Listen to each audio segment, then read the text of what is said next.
Thank you again, Jake and Julie.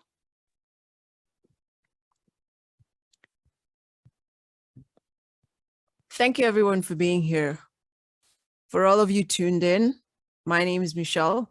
I'm a KIKAO Cultures educator, and I'm joined by my colleagues Hector Grimaldo from Veracruz, Mexico, Sandra Rizcala from Massachusetts in America, and to the rest of the people who are here for this conversation, which is not a presentation. I think a number of people who signed up are kind of in the background and not accepting to be panelists because they think that this is a presentation. It's a conversation. So please do accept to be enrolled into a panelist so we can talk. I'm not going to be doing any presentation today. So what we're doing here is we're talking as educators about how we can infuse the SDGs in our lessons, and also what our role as educators is in meeting the Vision 2030. And also we want to explore how do we encourage innovation through the SDGs. This conversation is virtual, and we'll have a broader conversation in person here in Nairobi at the World Festival of Young Innovators.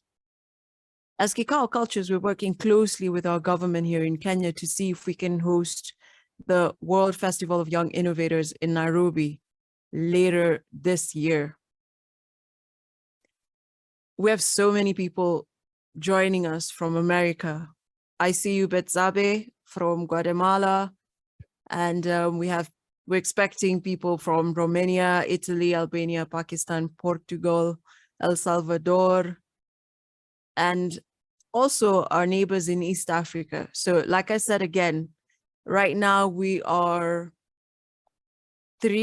we're four, but we have a lot more people who've enrolled. I hope they get to accept the call to become panelists so we can have a broader conversation. We're also expecting to be joined by our government representatives from the office of the Deputy President. So when they come on board, then I will point them out.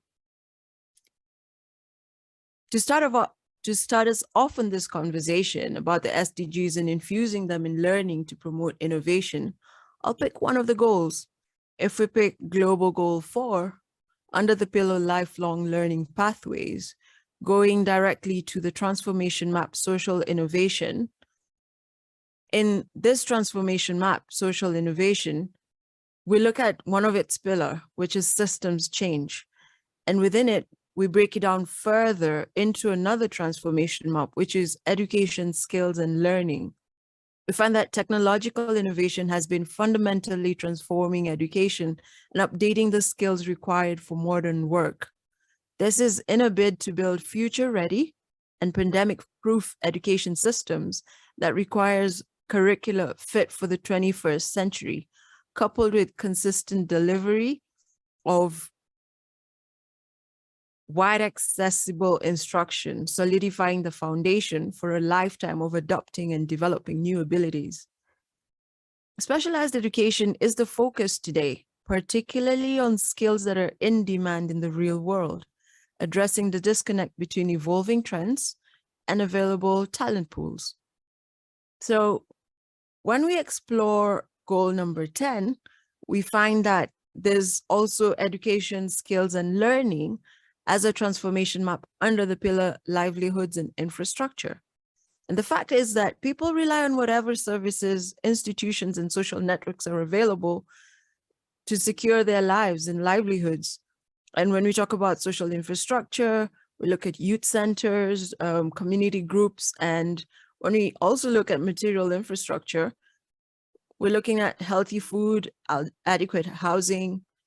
But it's unfortunate that inequality has created barriers to accessing this infrastructure. And oftentimes this undermines one's control over one's life. So how do we come in as educators? I'd like to invite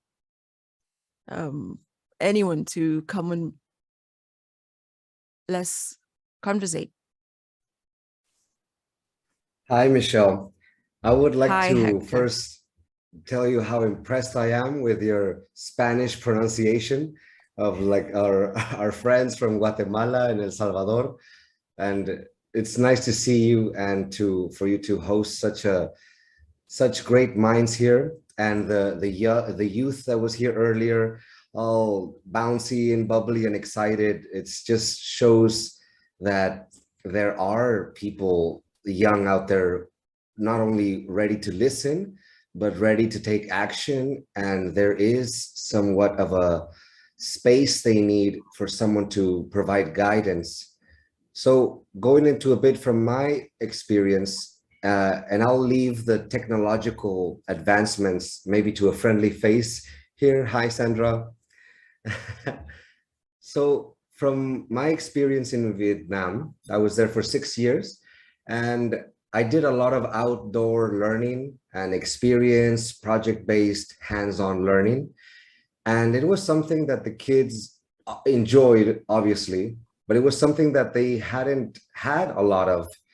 And that's something that was very surprising. As a child myself, I was always outside, I was always around trees and plants and always playing sports and always getting hurt and making new friends. But what I realized that in education in Asia, it's much more difficult for young people to really get out there. Not only do they have school Monday to Friday, but they still go on Saturdays and they go to extra centers like, either math or English or music in the evening. So you see kids eating their lunch on their way from school to class, and they never had time to go out and explore and all of these things. So even something as simple as smelling a flower or getting in touch with nature or grounding yourself, it was a big thing for them. So I think what I'm trying to say is that no matter how small an activity is or a thought is, or planting a seed, it may seem that it's just as simple that as could be, but in reality, maybe many people have only learned about the parts of a flower online through a PowerPoint.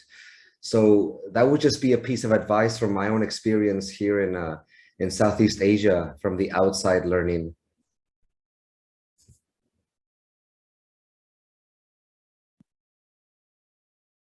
I guess I'll go.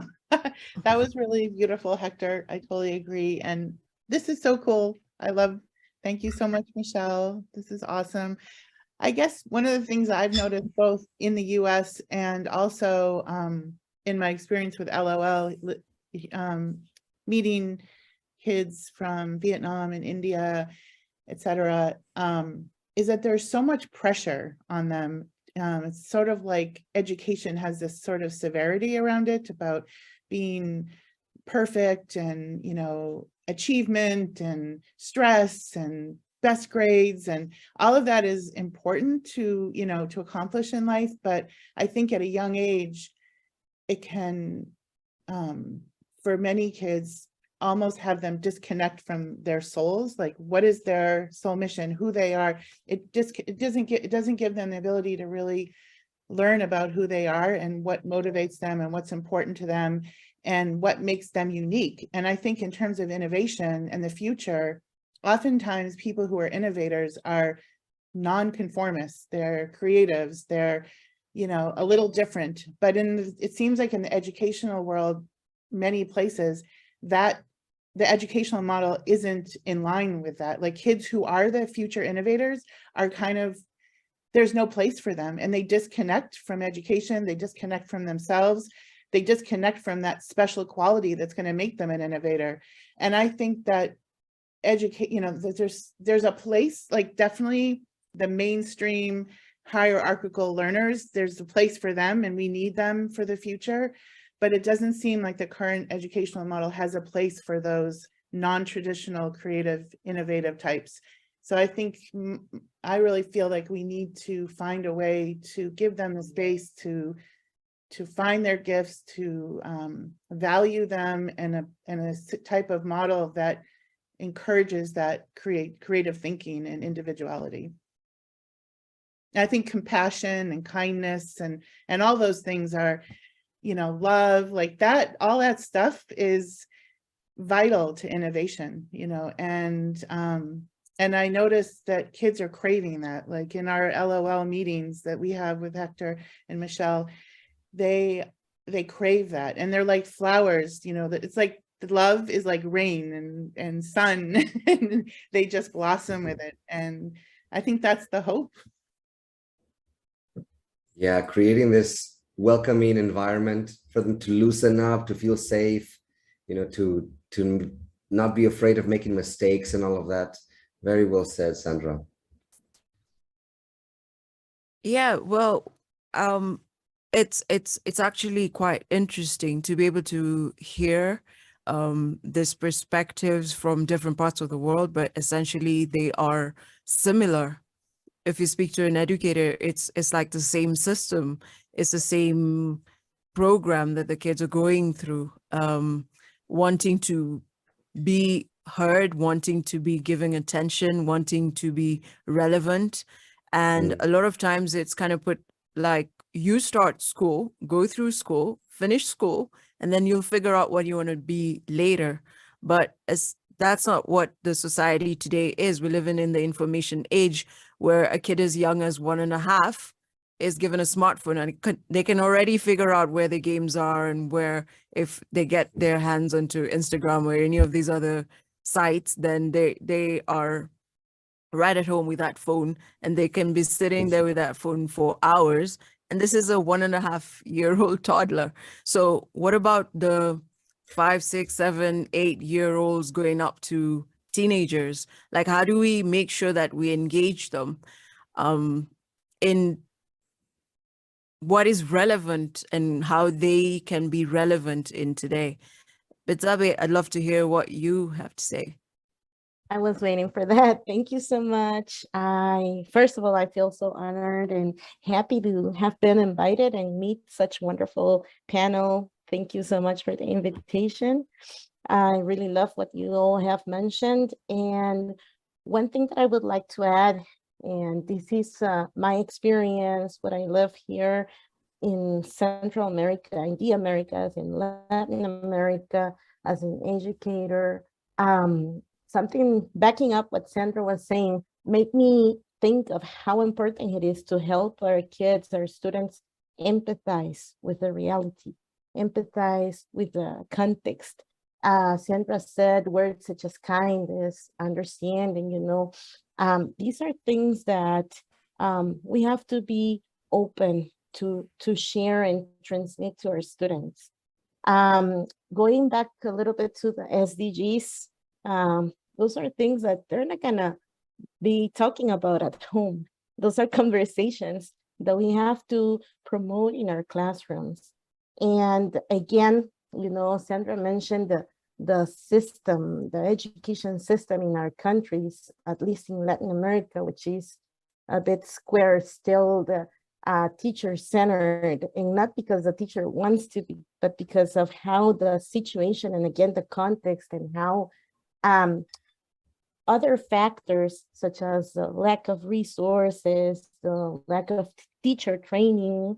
And I bring this out because I belong to an educator group in where we and other colleagues and myself voluntarily deliver teacher training and hope to have, like more teachers learning about student-centered methodologies.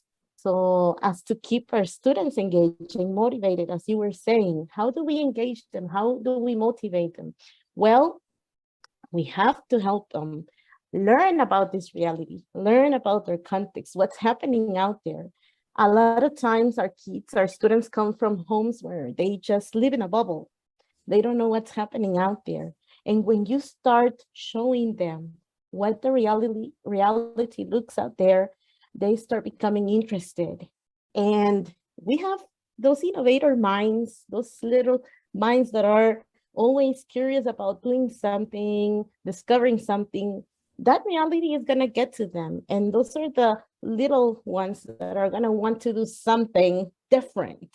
And when you bring them these opportunities and you bring them these challenges, believe it or not, and this is something I have said to my students a lot, maybe we're not going to solve all the world's problems. Maybe we're not going to have the one solution for everything, but we can do our little part. And if we do that, you know, like we commit to that part that we can do, that we can contribute with, I tell them it's okay to dream.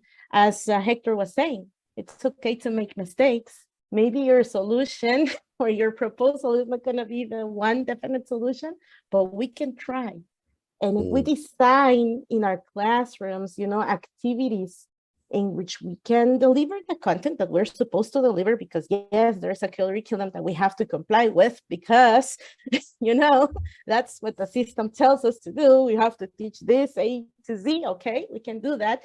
But if we design, you know, in spaces, as you guys were saying, where they can feel comfortable, where they can feel safe, where we can deliver that content, but at the same time, we make them think, we challenge them through this reality that is out there, then we can give them a chance to bring in, you know, those skills and develop those skills that are necessary to be able to reach these goals at some point. Again, we're not going to have the solution. They're not going to have the solution in their hands, the one and only solution. But at least we're going to help them think that they can contribute with that part. And if we do that, like we're doing here today in this panel, that's already contributing with what you know, with what you care, because you empathize with your reality. Yeah, I totally. Absolutely. I think children have a natural, beautiful sense of empathy, and it's sort of left untapped. And when you can give a child the type of situation where they can feel empathy and access that and deliver on it and actually feel like they're making a difference, it's wonderful, because they have such empathy and they want to make change and they want to help, and they don't feel like they have the power or the outlet. And I think that can sometimes be frustrating and make them disengaged. And by giving them that opportunity to make a difference, it's so inspiring and empowering to them, and building confidence and helping the future. I'm first of all, I love just different thoughts and ideas, like Michelle was saying, like when we gather the world together. And for us, you know, as adults, it's easier to open up and actually crave these encounters. And Betsabi, what you were saying about the little pieces, it was the Dalai Lama that said that the meaning of life is actually to do something good enough in your life to give back good to just that grain of sand to build the beach, or, you know, your piece of the puzzle or whatever. And I couldn't agree more. And in regards to the word empathy and, you know, a safe environment and for children to open up, there's obviously many avenues that this arises from, that this comes from. And I think one of them is as simple as competition, which is healthy in some degree. But I think that so much on the media and out there, you know, just now with the World Cup, you know, we all feel these emotions when the penalty is missed, or when the country, or when Morocco can, and it's healthy. But when it comes to this hate, you know, a lot of boys love football around the world, and then, hey teacher, I hate Ghana. Why? Because they played Uruguay. And, well, do you know anything? No, but I just hate them. What does that mean? Like, where do you get off from? And it's this mentality of just having a race and who's faster, and I feel worse because I'm slower, but I don't even know that I'm a better high jumper or I'm a better thrower. So what I'm saying, and what I've been working with Sandra and Michelle to creating, it's as old as time. It's not a new idea, but the fact that it's technologized and it's in a platform and there's new tools. it allows kids to realize that there are so many skills out there, and not knowing who they are because you're not turning on your camera, because you're too shy to be a panelist, guys, or whatever reason, you are not having the chance to see who's a good editor, a designer, who's great with audio, who's great with this. So as we move forward with adapting after the pandemic, and we are now have this relief and maybe this positive thinking of what technology can do for us with all of this new AI and everything, bringing this empathy and this kindness and mixing it into this tech safety environment, it's just, I think, the step where we are now. This is where, like Betsavi was saying, teachers need to be trained about knowing that, because teachers don't want to learn all these new tools and I gotta learn new things. I have this program to follow, but rather, hey, it's for fun, it's an experiment, and make it seem casual as is. I Yeah. love it. I love what you just said. Me too. Thank you. Thank you, Hector, Betsabe, Sandra. The thing is, when we talk as educators, we find that what brings us together is our passion to take forward what we have, to feed it into the next generation who are up and coming. But we find that there is so much that are barriers for us to be able to actualize what it is that we're trying to pass across, or to be able to nurture this new talent and this new interests that the young ones have. Would you say that one of the solutions as well is, which is very important, is also to be able to speak to parents and guardians of children, because some of these conversations, especially when we look at the SDGs, even amongst us educators, I mean, amongst even friends, like, how does an SDG topic come up as a conversational topic, an everyday thing? How do we then look at it as, right, I can translate this into my everyday life, therefore I can then explain it to a child, because I am able to have this conversation with my fellow adults who can understand some of the issues from watching the news, and who can understand the issues from what's going on in their community, and is ready to take action about certain things that are close to their passion points. So looking at one of such interests is, I've got number of young ones that I've worked with, and they are doing amazing exploits. So there's Fardeen Blaq, which who is a young global citizen. If you just Google his name, if you don't know him, Betsabe, I'll send you the link in the chat just right away. He is a Diana Award recipient, and he received this award because he saw on the news that there was a problem in Kwale County of Kenya, where children were not able to attend school, and the ones that were attending school had to drop out for various reasons. And basically the issue was, how do we get kids to go to school, and how do we then get to keep them in school? And as a young person, he was like, this is not on. I mean, I get to go to school. My father caters for my education. At the time he was attending school, he was 7 years old. And he was like, man, this is not fair. Like, there's all this that's happening, but I'm having quite a good life. And I'd like to know that my peers are having a similar life, like at least they can have an opportunity to be better and have hope for the future, to build their dreams. So he challenged his father and was like, man, we need to get these kids to go to school, and the ones that are going to school stay in school.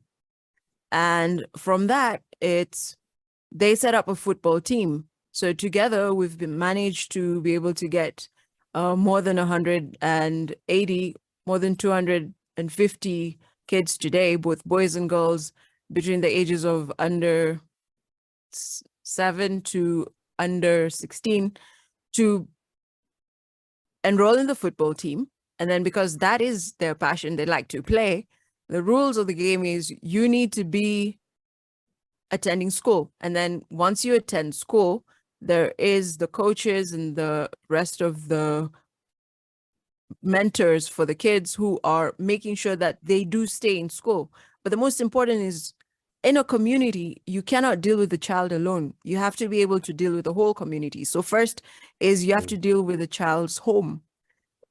Do their parents understand, or yes, they want the best for their kids? A lot of parents, any of us who are parents, know that we as adults want the best for any child that we care for. But what are the tools that we have that we are able to pass across to them? Those are certain things that are conversations that people don't really have. So we had to talk to the parents and also get the county involved, the community there in Kwale County, to get to take this project as important as being part of pushing their agenda to make sure that kids go to school. Because then our president had promised as part of his manifesto to make sure that kids get free primary school education. But despite this, kids still weren't going to school or staying in school. So putting all this together, and it's an idea from a young mind, but it's a challenge that adults have also taken to craft it together.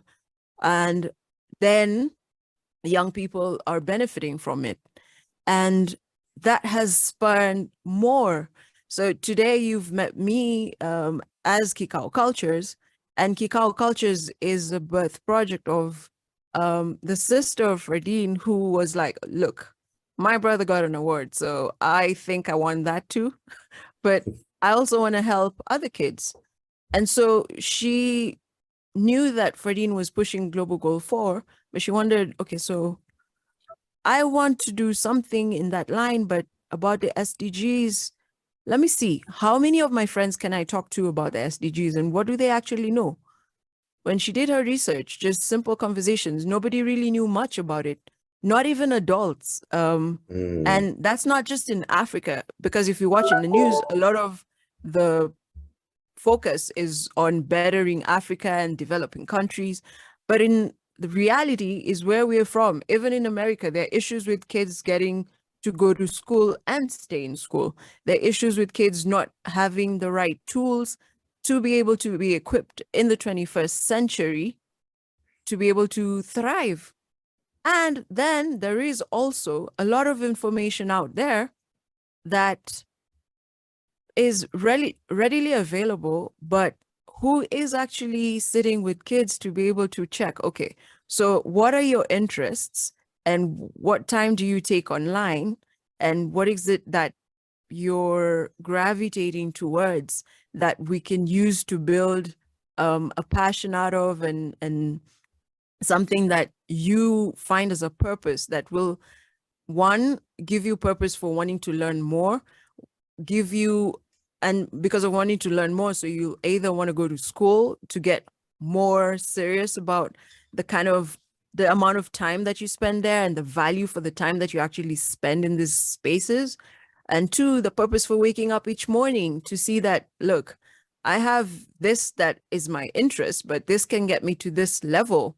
And in that level, I'm able to then give back to the community, which makes me feel really good because I'm actually living out a purpose. So how are we having these conversations with kids as well as with their parents? Because from where I am, some of in the news, through a lot of research, I find that a lot of educators complain that parents give them the job, deal with my kids, which is a great responsibility. And for someone to trust their children with an educator who doesn't live with them or anything like that, that is great.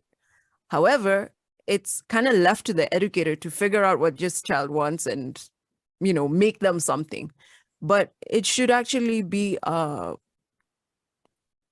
coming together of the people who are adults and who are molding this child. Have you found situations where you're working with a child, but the adults around them it kind of clashes with what the child wants and what they visualize and what the community that this child is surrounded with doesn't really boost or continue to add into what the child requires? Have you had that experience? Yeah, I'll jump in. I think in my experience, sort of similar to what I shared before, I think parents are also very much wrapped up with, it's like sort of like the self versus others and the world.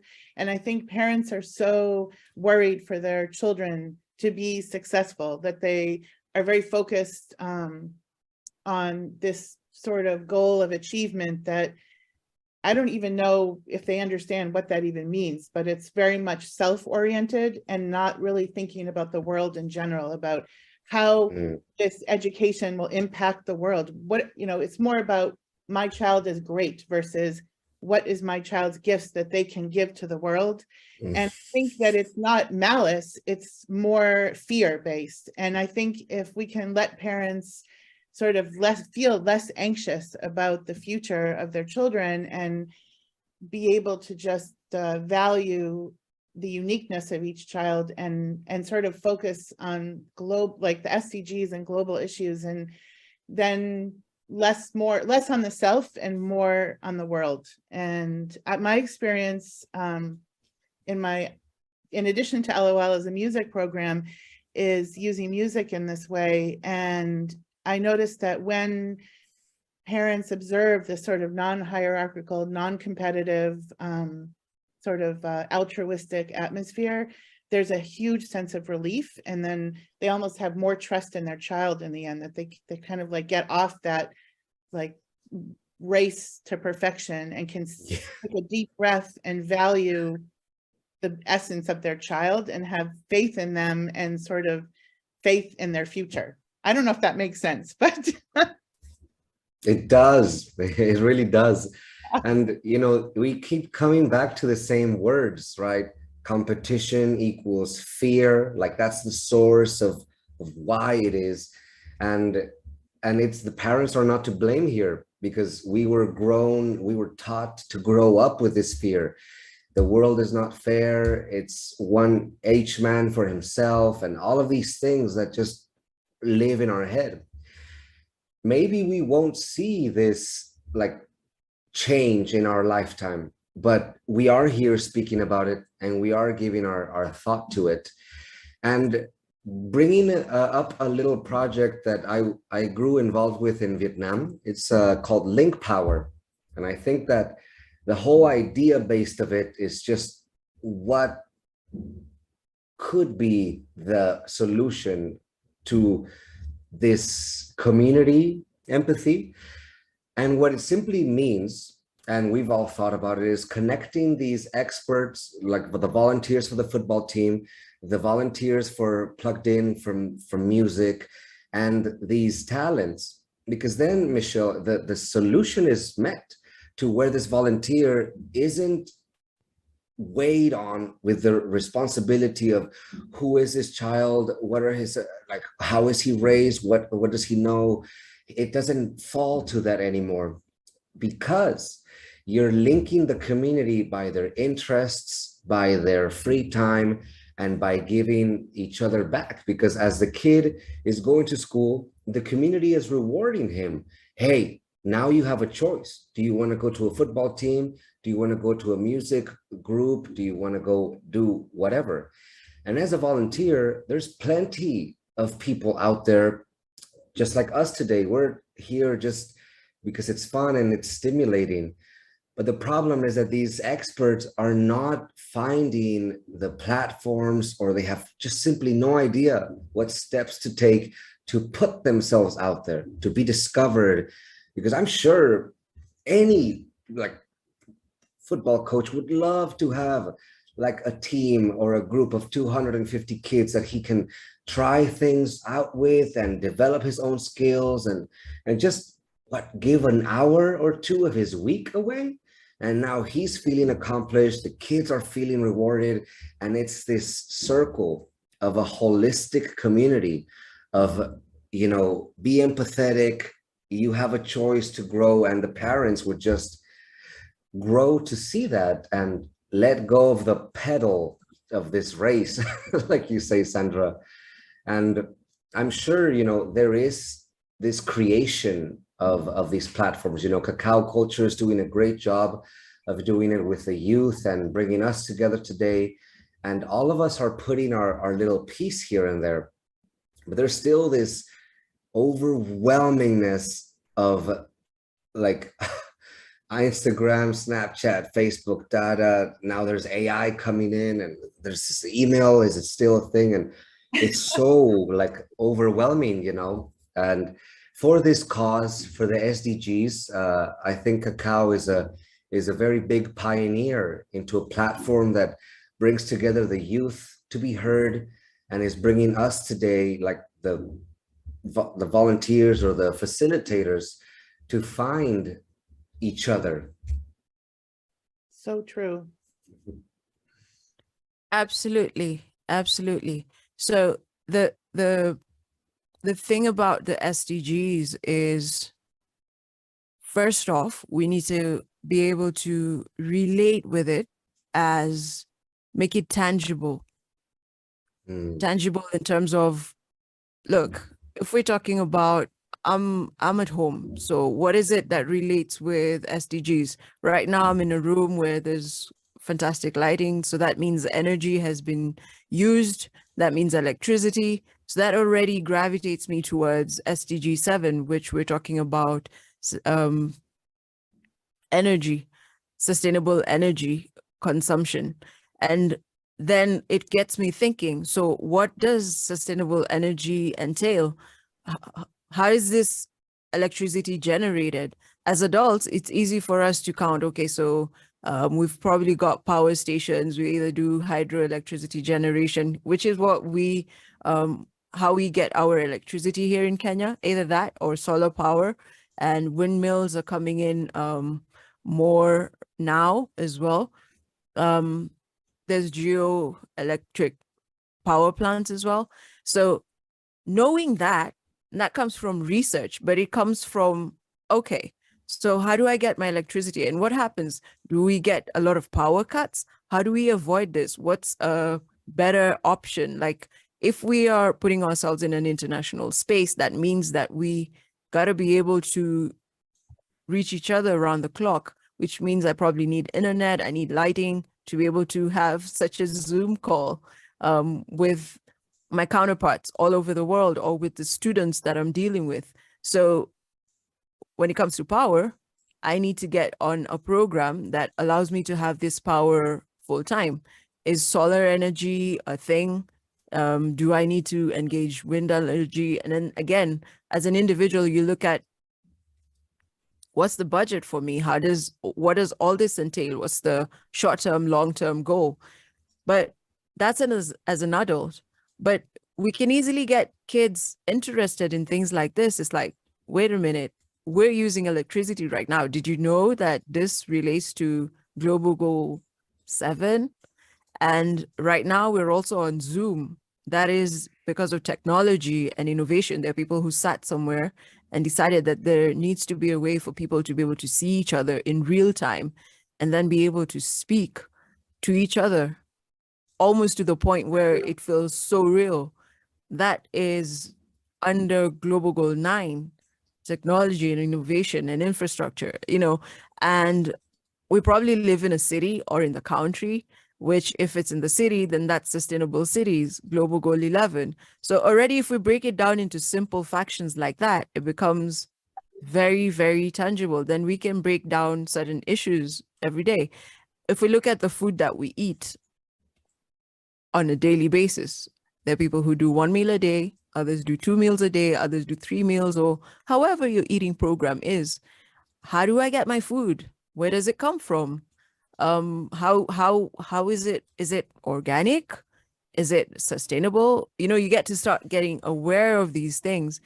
And I've met young ones who are, and I've also worked with young people and gotten them aware of, do you know that we get milk from cows? But today, because of technology, there is a way that we can get milk that is powdered milk, that is manufactured either from condensed milk or it's manufactured through technological processes. And that goes towards solving some of the world's challenges, which is global goal number 2, which is to make sure that there is zero hunger. Things like these. But it starts from the individual, where we take it upon ourselves as an individual. I say, man, Michelle, so I'm not going to wait for the United Nations to solve my issues. If I'm not waiting for the United Nations, that means I'm not waiting for the government, my government of Kenya, to solve my issues. Because at the end of the day, as an individual, I need to pay taxes. So I need to live. And to live, I need to eat. I need to have a roof over my head. I need to be able to clothe myself. I need to have a livelihood through which I wake up every day and I'm useful in the community. And so if I look at it like that, then I take it upon myself to see, what exactly am I going to do today that is purposeful? And if we get kids and the communities around them to think in this way, then already we're moving very close towards everybody kind of understanding their individual responsibility in the role that they play as a community. And as Hector, you said, you know, everything is interlinked and everybody needs to understand that piece of the puzzle, like the Dalai Lama was said, that you need to have that purpose. So have we lost our ability to define each person's individual purpose? And is that why we then allow ourselves to get into competition? Wow. Can you say that again? That was amazing. That last sentence. Yes. Have we allowed ourselves to lose our sense of purpose? And if that's so, is that why we allow ourselves to get into competition? I think so. Yes. I would like to share something, if you allow me. Please. Through listening to you all, it's been an eye opener, you know, taking a glimpse at the realities that you all have, and you know, the questions that you were bringing up made me remember something that I've been reflecting on lately, and it is the fact that something I've seen so much is that we're taking, and I'm going to include myself in this, we're taking a lot of the things around us for granted. We've forgotten to be grateful. We've forgotten that, as you were saying, you know, food, everything around us, even education, does not just come because it comes from somewhere, and we just take it for granted. A lot of our students, and I say this because I have the opportunity to be in a school where, you know, kids are more privileged. It's a private school. They have nice facilities. They have access to technology. But the reality for students in my country, it's not the same for everybody, especially in the countryside and other places in Latin America. But the school where I'm at, I'm very thankful for that. And has a lot of opportunities, has a lot of access, and it is very difficult. And that's why I was talking to you about helping students see the reality out there, and giving them challenges to think about how they can give back, how they can make proposals or solutions, because they're taking a lot of the things we have for granted. And it's important for us as teachers to bring that, sense of gratitude, that sense of it is the world you live in. You have to take care of it. We've been in this endeavor for so long, but now that you mentioned, all of this technology that is around our students, around our youth, that what type of information is being transmitted to them through this, technology, to all of these networks. Now, even you mentioned AI, and it's a trending topic in my school, in my classroom. We've been talking a lot about it. Because a lot of that information could be used, as Hector was saying, to put all of these groups, all of these voices who are trying to do something that is for good, using all of these channels for good to cause a positive impact. I see, and this is something that is so common, all of these social networks, TikTok and YouTube, mostly for entertainment, mostly for, a lot of the things we see that our students are an audience for, they're just silly things, people doing random stuff. Yeah. And sometimes I get so mad because I've been trying to push the group of educators I lead to have more audience, to have more teachers join us, to have more, people interested in what we're doing in that effort of providing free teacher training, teaching more, tools, methodologies and stuff. We don't reach that audience that we want. But whatever it is, wherever something, nonsense is happening, you see, oh, it has 1 million views. How is it possible that it is so hard for all of these voices that are trying to cause an impact, to make people, learn more about the SDGs, for example? Our voices are not being heard. Our efforts are not enough. How can these platforms be used? And then I can connect this, to what Michelle was mentioning about getting the parents involved. What is the type of content that they are allowing their kids to see? What are the conversations that are taking place at home? I think that if we continue thinking that this is only a job or an effort that teachers should be doing, we're not going to make it. We can't continue working alone. We need to get families involved. We need to even get media involved. Of course, media is always sensationalist, and news that are happening around the world about disasters, about crime, about violence are always going to be the type of information that is being infused in our phones, in our TV. But what about the efforts that groups like yours, KIKAO, and you guys there, wherever you guys are, is doing the job that my group is trying to do? When is that going to be heard? When are more people going to join this type of movement? It really leaves me thinking. Yeah, well, sorry to cut you off, Sandra. I want to note that we had a lot of people sign up to join this call, more than 19 people. And I'm getting information that a lot of them got to join this conversation through YouTube. I think that's a very regular way of conversating that people have been used to. So probably the next time we have this kind of conversation invite, we'll have people sign up on Zoom and not YouTube. I also see and would like to recognize Honorable Edward Githaiga, who is one of the representatives from our government of Kenya. Welcome to the call. I hope Mr. Theuri is with us either on YouTube, because I'm not able to see him here on Zoom. He would have given us a few words. Mr. Theuri is a representative of the Office of My Deputy President in Kenya in the Department of Youth Affairs. And Honorable Githaiga is a Vision 2030 Youth Entrepreneurs Associate here in Kenya.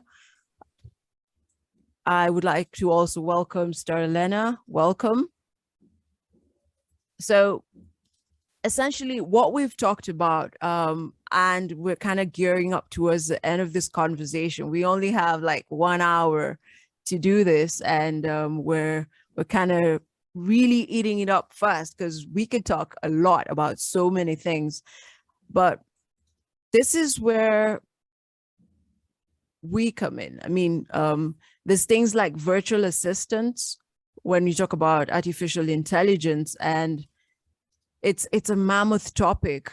And there was a conversation that my student Fardeen Blaq had with Mr. Mart Arrow, who's an innovation of education evangelist. And their conversation was about how do we bridge the gap between educators and students? And the key takeaway from their conversation was, in order for communities to be able to provide solutions to issues, we need to introduce the microservices approach. And it is an infrastructure that allows everybody to propose solutions to problems in education. And I'll tell you, this is how we come in. This is how the World Festival of Young Innovators comes in, bottom up. This should be our slogan going forward. And we need to use it widely in your social media posts and in whatever memes, and we could also talk about it. Because bottom up, we're adopting it from our president of Kenya. And it literally means moving everything from the top down approach to the bottom up. So if we start with the young ones going up, this is the approach of bottom up. So I'd like you all to put back your videos on. Honorable Gidaiga, would like to see you as well. Thank you for joining us on this call. Jake and Julie, I'll request you to kindly turn on your videos. We're gonna make a sign when I count 1, 2, 3 to show that we are in the bottom up approach.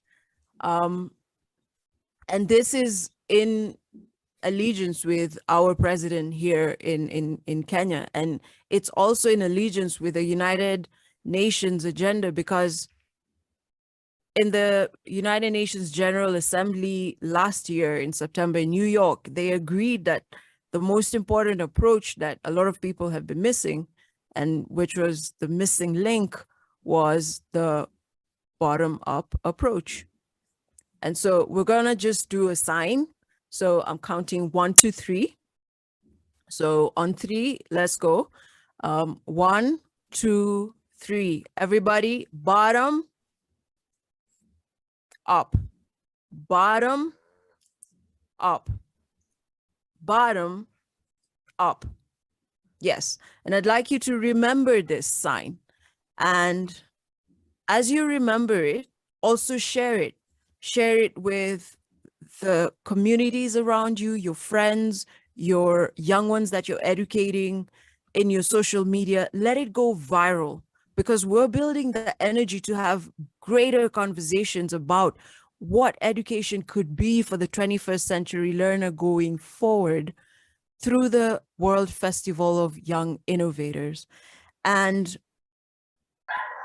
Honorable Gidaiga, thank you for being here. And he is from the Office of the Deputy President as well. Like I said, he is part of the Vision 2030 Youth Entrepreneurs Associate here in Kenya. And he works at the Office of the Deputy President, His Excellency Rigathi Gachagua. And he's also the CEO of the Vision 2030 for the youth in East Africa.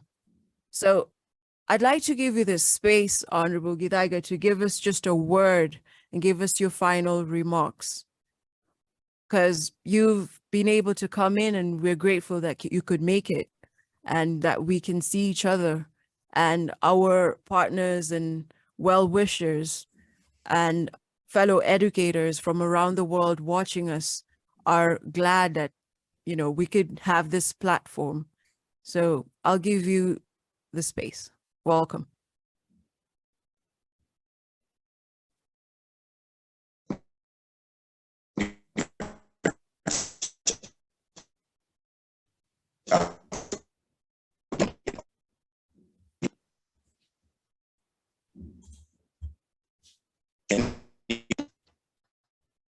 You're not very clear, Honorable Gidaiga.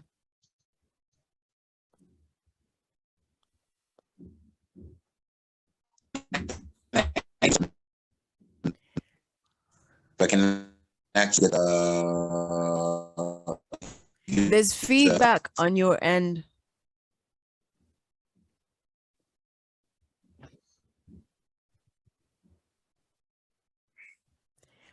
Maybe you want to So- text it in and I could speak it out if you like, your message. And while we wait for that, Darlena, did you have something to say? yes, Yeah. I'd like to invite you, Starlina. Awesome. So I'm with the Global CoLab, and thank you for inviting us to participate today. And I really love what you're saying about from the bottom up. That's what we're all about at the CoLab. We empower our youth to be change makers across the world. So we're working with teenagers all across different countries. They come together actually in our weekly, we call them SDG hubs.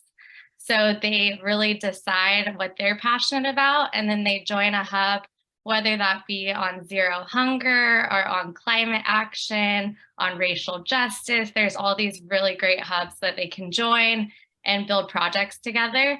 So I love hearing from all of you that you really do also think it does start with our youth and really educating all those around us. So that's what we're all about. And I just wanted to share that.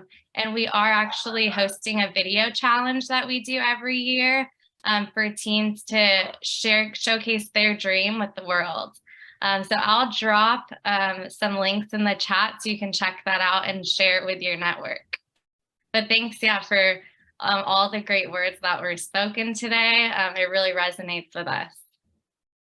Thank you, Starlina. As we wind up, Honorable Gidaiga, I was hoping to be able to share a few words from you with the rest of the world and our partners watching both on YouTube and here on Zoom. I'd like to send out request that there are so many people who have requested to speak with Mr. Theuri and you, Honorable Gidaiga, at the office of the Deputy President here in Kenya, to see how they can plug in for the World Festival of Young Innovators. And I would like you to talk to His Excellency Deputy President of Kenya, Honorable Rigathi Gachagua, to open more doors for these conversations to continue to meet these individual requests. We are slated to meet next week with Mr. Theuri and you, Mr. Gachagua, Mr. Gidaiga, pardon me. So are you I'm so good to speak to sorry. us, Mr. Gidaiga?